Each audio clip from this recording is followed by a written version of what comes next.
الحمد للہ رب العالمین والصلاة والسلام علی خاتم الانبیاء والمرسلین اما بعد فاعوذ باللہ من الشیطان الرجیم بسم اللہ الرحمن الرحیم ولو انہم اذ ظلموا انفسهم جاءوک فاستغفروا اللہ واستغفر لهم الرسول لوجدوا اللہ توابا رحیما صدق اللہ العلی العظیم صدق رسول اللہ الکریم ونحن علی ذلک الشاہدین الشاکرین والحمد للہ رب العالمین۔ آئیے سب سے پہلے عقیدت و محبت و احترام کے ساتھ نبی اکرم نور مجسم صلی اللہ علیہ وسلم کی بارگاہ میں درود پیش کریں کہ اللہم صلی علی سیدنا مولانا محمد وعلی محمد کما تحب وترضى صلی اللہ صلاۃ و سلام علیک یا رسول اللہ صلی اللہ علیہ وسلم رسول اور آل رسول پر ایک مرتبہ ہدیہ درود پیش کریں اللہم صلی علی سیدنا مولانا محمد جد الحسن والحسین وعلی سیدنا مولانا محمد جد الحسن والحسین۔ اللہ تعالیٰ نے اس کائنات میں بعض انسانوں کو دوسرے انسانوں سے افضل و برتر بنایا ہے، چنانچہ حضور خاتم الانبیاء والمرسلین علیہ الصلوۃ والتسلیم کو باقی تمام انبیاء و رسول علیہ السلام پر فضیلت بخشی اور انبیاء علیہ السلام کو دوسرے تمام انسانوں پر فضیلت بخشی۔ پھر انسانوں میں سے علماء، صلحاء، اتقیاء، عابدین اور زاہدین کو بقیہ تمام لوگوں پر، پھر بقیہ تمام لوگوں میں سے عام مومنین کو کفار و مشرکین پر۔ لیکن فضیلت و برتری ایک ایسی چیز ہے جس کا دائرہ صرف انسان تک ہی محدود نہیں بلکہ نوع انسان سے متجاوز ہو کر حیوانات، نباتات و مقامات تک پہنچتا ہے۔ چنانچہ حق تعالیٰ سبحانہ نے مقامات میں سے بھی بعض مخصوص مقدس مقامات کو دوسرے مقامات پر فوقیت بخشی ہے۔ انہی مخصوص مقدس مقامات میں سے دار الحجرت نبی صلی اللہ علیہ وسلم بھی ہے، کیونکہ اس مقدس سرزمین کے ساتھ بہت سے امتیاز جڑے ہوئے ہیں اور یہ مبارک زمین بھی بہت سے فضائل و مناقب کو حاصل ہے۔ ذوالقعدہ کے مہینے میں مسلمانوں کا حج کا سفر شروع ہو جاتا ہے۔ مسلمان بیت اللہ شریف میں مناسک حج ادا کرنے کی سعادت کے ساتھ شہر مدینہ کی زیارت بھی کرتے ہیں، اسی لیے ضروری ہے انہیں مدینۃ المنورہ فضیلت اور اس کی فضیلت کے بارے میں معلومات ہونی چاہیے تاکہ عقیدت و محبت میں اور زیادہ اضافہ ہو۔ مدینۃ المنورہ مکہ معظمہ کے شمال میں واقع ہے، یعنی نارتھ میں۔ یہ شہر مکہ معظمہ اور شام کے تقریباً وسط میں یعنی دونوں کے بیچ میں پایا جاتا ہے۔ مدینہ میں سب سے پہلے قوم عمالقہ جو مصر سے ملک بدر ہو کر آئی وہ یہاں آ کر آباد ہوئی۔ اس کے متعلق یہ بھی آتا ہے کہ قوم عمالقہ اور جرہم یمن میں آباد تھے، جو قحط و مصیبت سے نجات حاصل کرنے کی غرض سے ایک ساتھ پانی، چارہ اور سرسبز و شاداب علاقوں کی تلاش میں یعنی ہریالی والے علاقوں کی تلاش میں تہامہ کی طرف نکل گئے اور قوم عمالقہ یہاں آ کر آباد ہو گئے اور قبیلہ جرہم مکہ میں جا کر آباد ہوا۔ اس وقت مکہ میں حضرت سیدنا اسماعیل علیہ السلام ایک شیر خوار بچے کی عمر میں تھے، یعنی ایک دودھ پیتے بچے کی عمر میں تھے۔ امام اسماعیل ابو الفدا اپنی کتاب میں لکھتے ہیں کہ عمالقہ کی ایک قوم ملک شام میں آباد تھی جس سے سیدنا موسیٰ علیہ السلام اور ان کے بعد سیدنا یوشع علیہ السلام نے جہاد کیا۔ اس قوم سے مصر کے فرائنہ اور یثرب، خیبر اور نوحی علاقوں کا بادشاہ بھی تھا۔ سیدنا موسیٰ علیہ السلام نے اپنی قوم کو حکم دیا کہ ملک حجاز کے بادشاہ، ملک حجاز جو کہ 1917 سے پہلے تک سعودیہ کو کہا جاتا تھا، ملک حجاز کا بادشاہ کے ساتھ جنگ کریں اور اس قوم کو قتل کر کے انہیں نیست و نابود کریں۔ چنانچہ بنو اسرائیل نے عمالقہ کے ساتھ جنگ کر کے سب کو فنا کر دیا، لیکن ایک شہزادے کا قتل حضرت موسیٰ علیہ السلام کے مشورے تک مؤخر کیا، ٹال دیا۔ جب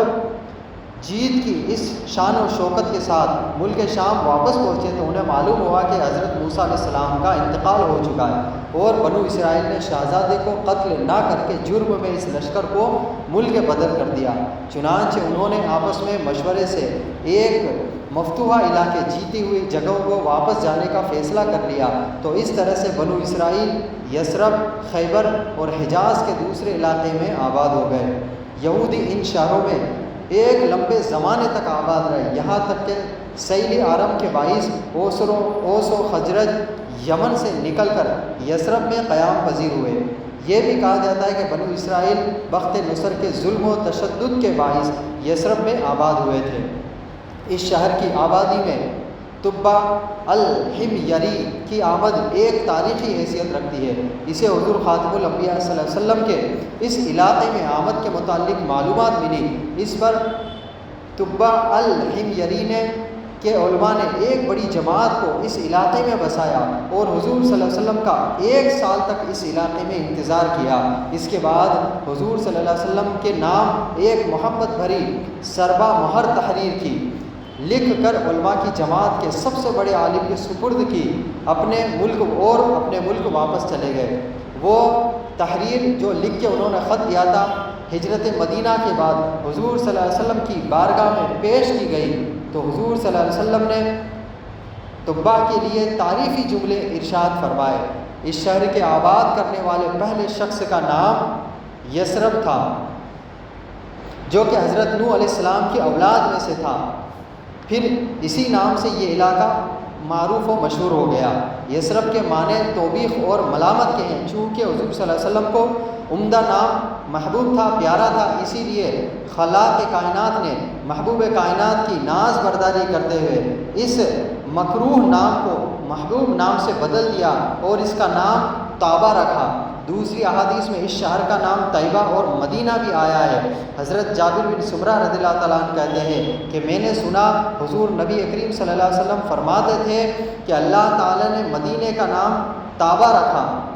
اور مسند ابو داؤد کی حدیث میں طیبہ کا لفظ بھی آیا ہے۔ اللہ تعالیٰ نے مجھے حکم دیا کہ میں اس شہر کا نام مدینہ طیبہ رکھ دوں۔ طابہ کے معنی صاف، حلاوت، شیرنی یعنی مٹھاس، اور طیبہ سے مراد ایسا شہر مقدس جو کفر و شرک کی نجاست سے پاک اور اس کی آب و ہوا طبائع سلیم کو موافق، یعنی ہماری باڈی کو اور ہماری طبیعت کو سوٹ کرے، اور یہاں کے رہنے والے خوش و خرم ہے۔ صحیح بخاری کی حدیث میں مدینہ کا ذکر حضور صلی اللہ علیہ وسلم نے ارشاد فرمایا کہ مجھے ایک ایسے شہر میں ہجرت کا حکم ہوا ہے جو دوسرے شہروں کو کھا لے گا، یعنی سب کا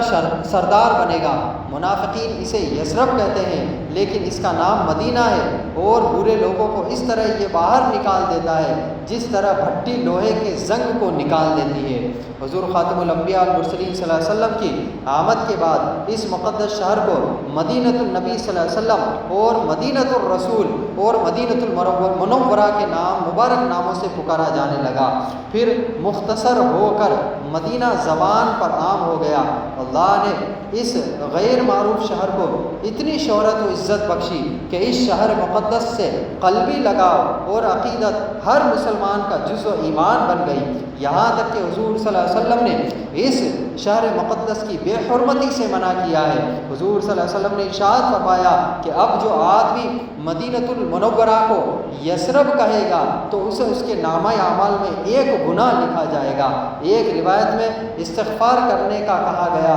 فرمایا کیونکہ یہ طابہ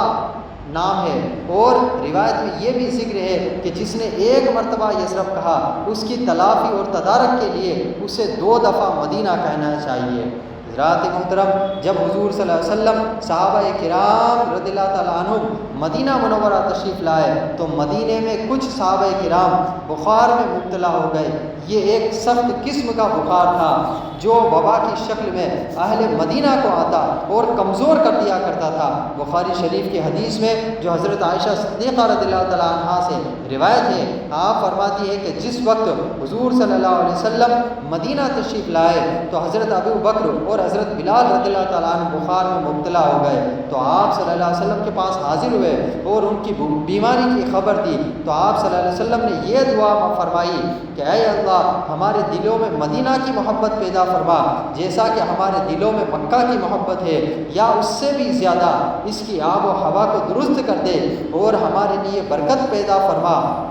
اور اس کے صاب ہے اور اس کے مد میں اور اس کے بخار کو جحفہ کی طرف منتقل کر دے۔ جحفہ اس وقت مدینہ اور مکہ کے درمیان ایک ایسی بستی تھی جہاں پر صرف یہودی رہتے تھے، اسی لیے جحفہ کی طرف منتقل کی نبی صلی اللہ علیہ وسلم نے دعا کی۔ حضور صلی اللہ علیہ وسلم کا اس کے متعلق ایک خواب بھی نقل کیا گیا ہے۔ صحیح بخاری کی حدیث میں حضرت عبداللہ بن عمر رضی اللہ تعالیٰ عنہ سے نقل ہے کہ حضور نبی اکرم صلی اللہ علیہ وسلم کے خواب کے بارے میں مدینہ کے قیام کے زمانے میں حضور نبی اکرم صلی اللہ علیہ وسلم نے فرماتے ہیں کہ میں نے ایک کالی عورت کو خواب میں دیکھا جس کے سر کے بال بکھرے ہوئے تھے، جو مدینہ سے نکلی اور مہیہ میں اتر گئی، اور اس کی تعبیر میں نے یہ لی کہ مدینہ کی وبا مہیہ یعنی وہی جحفہ کی طرف منتقل کر دی گئی ہے، ادھر ٹرانسفر کر دی گئی ہے۔ اللہ تعالیٰ نے حضور نبی اکرم صلی اللہ علیہ وسلم کی دعا قبول فرمائی اور بخار کو ان یہودیوں کی بستی کی طرف منتقل کر دیا، اور اللہ تعالیٰ نے مدینے کی آب و ہوا کو بھی رہنے والوں کے لیے باعث شفا بنا دیا۔ لہٰذا ہمیں شہر مدینہ کی اس کی آب و ہوا اور اس میں بسنے والے لوگوں کا بھی ادب کرنا چاہیے۔ حضرات محترم، اہل مدینہ کو بتقاضائے بشریت یعنی ایک انسان ہونے کے ناطے اگر کوئی مصیبت یا تکلیف پہنچے اور وہ اس پر صبر کا مظاہرہ کرے تو ایسے اہل مدینہ کے بارے میں حضرت ابن عمر رضی اللہ تعالیٰ عنہ بیان کرتے ہیں کہ حضور نبی اکرم صلی اللہ علیہ وسلم نے ارشاد فرمایا کہ جو شخص مدینہ منورہ کی سختیوں اور مصیبتوں پر صبر کا دامن ہاتھ سے نہیں چھوڑے، قیامت کے روز میں اس شخص کے حق میں گواہی دوں گا یا اس کی شفاعت کروں گا۔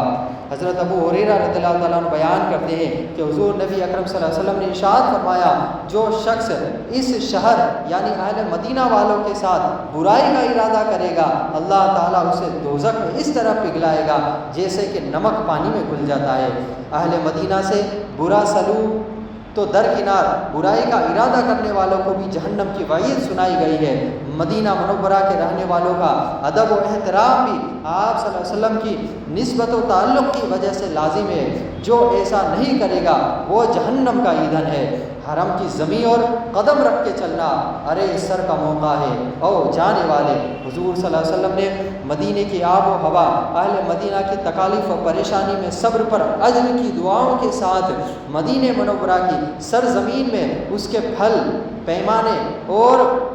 برکت کی اس کے لیے دعا فرمائی ہے۔ چنانچہ مسلم شریف کی حدیث جو سیدنا ابو ہریرہ رضی اللہ تعالیٰ عنہ سے روایت ہے کہ لوگ باغ کا سب سے پہلا پھل دیکھتے تو اس کو لے کر حضور نبی کریم صلی اللہ علیہ وسلم کی خدمت میں حاضر ہوتے اور آپ صلی اللہ علیہ وسلم اس کو لیتے اور یہ دعا فرماتے کہ اے اللہ ہمارے پھل میں برکت عطا فرما، ہمارے شہر میں برکت عطا فرما، ہمارے سا میں برکت عطا فرما اور ہمارے مد میں برکت فرما۔ اے اللہ بے شک ابراہیم علیہ السلام تیرے بندے، تیرے خلیل اور تیرے نبی ہے، بے شک انہوں نے تجھ سے مکہ کے لیے دعا کی اور میں بھی مدینہ کے لیے اسی طرح کی دعا کرتا ہوں جیسا کہ حضرت ابراہیم علیہ السلام نے مکہ کے لیے دعا کی تھی اور اس سے 1 گنا زیادہ۔ حضور نبی اکرم صلی اللہ علیہ وسلم نے مدینہ منورہ میں قیام فرمانے کے بعد سب سے پہلے مسجد نبوی کی تعمیر کی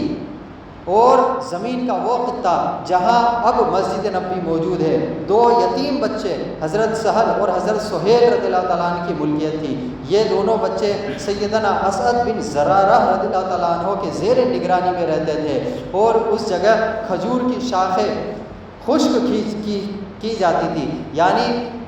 درختوں سے کھجور توڑ کر لاتے اور اس جگہ اس کو سکھائی جاتی تھی۔ حضور نبی اکرم صلی اللہ علیہ وسلم نے بچوں سے فرمایا یہ زمین مسجد کی تعمیر کے لیے ہمیں فروخت کر دو۔ بچوں نے بسط ادب و نیاز عرض کی آقا یہ اراضی ہماری طرف سے بطور نذرانہ قبول فرمائے۔ حضور اکرم صلی اللہ علیہ وسلم نے ان کی اس پیشکش کو بلا معاوضہ قبول نہ فرمایا، بالآخر قیمت ادا کر کے یہ زمین خریدی گئی جس کے لیے 10,000 دینار حضرت ابو بکر صدیق رضی اللہ تعالیٰ عنہ نے ادا کیے۔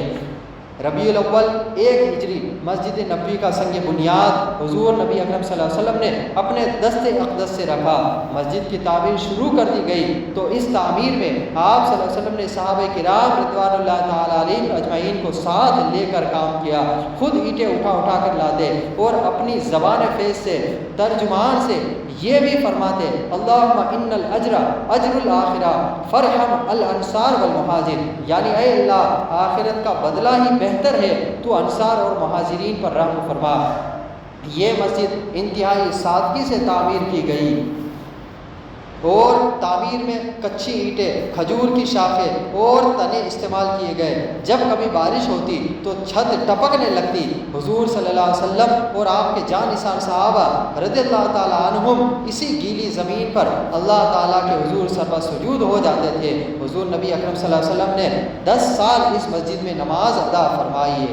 حضرات محترم، صحیح بخاری و مسلم کی حدیث جو حضرت ابو ہریرہ رضی اللہ تعالیٰ عنہ سے مروی ہے کہ حضور اکرم صلی اللہ علیہ وسلم نے ارشاد فرمایا، میری اس مسجد میں ایک نماز دوسری مساجد کی 1000 نمازوں سے بہتر ہے سوائے مسجد حرام کے۔ بے شک اور دوسری احادیث میں حضرت ابو ہریرہ رضی اللہ تعالیٰ عنہ سے مروی ہے کہ نبی اکرم صلی اللہ علیہ وسلم نے ارشاد فرمایا، بے شک میں آخر انبیاء ہوں اور میری مسجد آخر المساجد ہے۔ اور ایک حدیث میں حضرت انس بن مالک رضی اللہ تعالیٰ عنہ سے مروی ہے کہ حضور صلی اللہ تعالیٰ علیہ وسلم نے ارشاد فرمایا، جس نے مسجد نبوی میں 40 نمازیں متواتر ادا کی یعنی لگاتار ادا کی، اس کے لیے جہنم کا عذاب اور نفاق سے نجات لکھ دی جاتی ہے۔ محترم حضرات، بعض نادان لوگوں نے سید العالمین صلی اللہ تعالی وسلم کی بارگاہ اقدس میں حاضری کی نیت سے جانے کو بھی معاذ اللہ شرک سے تعبیر کرتے ہیں۔ مسجد نبوی کی طرف سفر کی ترغیب حضور صلی اللہ علیہ وسلم نے خود فرمائی ہے۔ حضرت ابو سعید خدری رضی اللہ تعالیٰ عنہ بیان کرتے ہیں کہ حضور نبی اکرم صلی اللہ علیہ وسلم نے ارشاد فرمایا کہ مسجد حرام، مسجد نبوی اور مسجد اقصیٰ کے سوا کسی اور مسجد کی طرف زیادہ ثواب حاصل کرنے کی نیت سے رخت سفر نہ باندھا جائے۔ حضرات، حضور نبی اکرم صلی اللہ علیہ وسلم کے اس ارشاد کو بنیاد بنا کر بعض لوگ حضور سرور کونین صلی اللہ علیہ وسلم کے روزہ اطہر کی بغرض زیارت حاضری کو ناجائز اور معاذ اللہ شرک گردانتے ہیں، جبکہ حضور صلی اللہ علیہ وسلم نے تو مساجد کے متعلق ارشاد فرمایا لیکن لوگوں نے مطلقاً سفر کرنے پر معمول کر لیا۔ اکابر علماء، ربانیین، محدثین اور مفسرین کرام نے اس استدلال کو غلط اور کچھ فہمی یعنی غلط سمجھ کا نتیجہ قرار دیا ہے۔ دین کا معمولی سا فہم رکھنے والا، معمولی سمجھ رکھنے والا شخص بھی اس معاملے کو سمجھ سکتا ہے کہ جو لوگ زیارت کے سفر سے منع کرتے ہیں اور اسے سفر معصیت و گناہ کہتے ہیں، وہ بلا شبہ صریح غلطی پر ہے اور ان کا استدلال کسی بھی طرح لائق التفات نہیں ہے۔ مسجد نبوی میں جانے اور وہاں نماز ادا کرنے کی فضیلت بھی احادیث میں ذکر کر دیے دیتے ہیں جن سے غلط فہمی دور ہو جائے۔ حضرت اسی مبارک سرزمین پر مدینہ منورہ میں روزہ نبی صلی اللہ علیہ وسلم ہے، جس کے متعلق آپ صلی اللہ علیہ وسلم نے ارشاد فرمایا کہ جس شخص نے میری زیارت کے لیے سفر کیا اور سفر سے اس کا مقصد صرف میری ہی زیارت تھا تو وہ قیامت کے دن میرا پڑوسی ہوگا۔ اور ایک دوسری حدیث میں ہے کہ جس شخص نے حج کیا اور میری قبر کی زیارت کی تو وہ ایسا ہے جیسا کہ زندگی میں اس نے میری زیارت کی۔ حضرت ابن عمر رضی اللہ تعالیٰ عنہ سے مرفوعاً روایت ہے کہ آپ صلی اللہ علیہ وسلم نے ارشاد فرمایا، جس شخص نے حج کیا اور میری ظاہری انتقال کے بعد میری قبر کی زیارت کی تو وہ ایسا ہے جیسا کہ میری زندگی میں اس نے میری زیارت کی۔ اسی طرح حضرت عبداللہ بن عمر رضی اللہ تعالیٰ عنہ سے روایت ہے کہ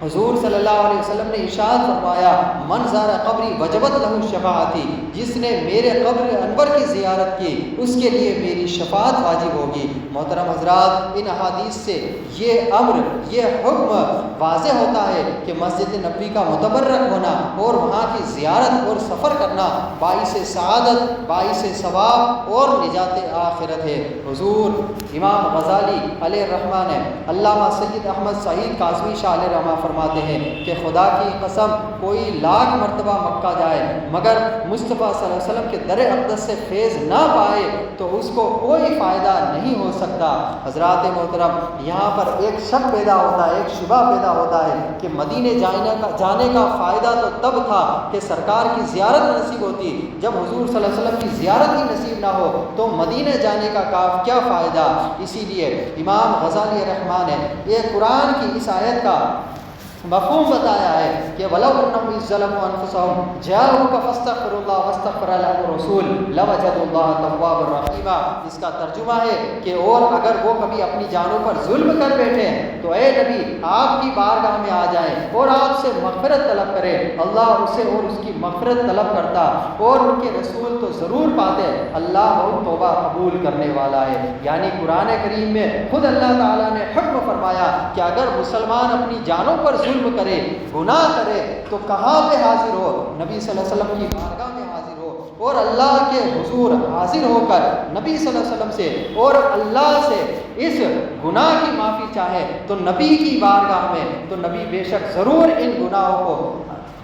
اللہ کے حکم سے معاف و درگزر فرمائیں گے۔ حضرات اسی واقعے کا ذکر کرتے ہوئے ایک اعرابی حضور نبی اکرم صلی اللہ علیہ وسلم کی بارگاہ اقدس میں حاضر ہوا اور مدینے میں آ کر اسے معلوم ہوا کہ حضور صلی اللہ علیہ وسلم دنیا سے تشریف فرما چکے ہیں، مرقد اطہر کے اندر جلوہ گر ہے۔ تو وہ اعرابی نبی کریم صلی اللہ علیہ وسلم کی قبر انور سے لپٹ گیا اور عرض کی یا رسول اللہ میں سیاہ کار، گناہ کار، خطا کار اپنے گناہ بخشوانے کے لیے آیا ہوں اور یہ آیت وَلَوْ أَنَّهُمْ إِذْ ظَّلَمُوا أَنفُسَهُمْ جَاءُوكَ پڑھ کر آیا ہوں۔ میرے آقا میں تو آپ کی سفارش حاصل کرنے، اللہ تعالیٰ کی رحمت اور مغفرت حاصل کرنے کے لیے حاضر ہوا ہوں۔ میرے آقا جب تک میرا مقصد پورا نہیں ہوگا میں یہاں سے واپس نہیں جاؤں گا۔ تو حدیث میں آتا ہے کہ سرکار اب کب اپنی قبر انور سے آواز آئی کہ اے میرے غلام تجھے میرے اللہ نے بخش دیا ہے۔ حضرات محترم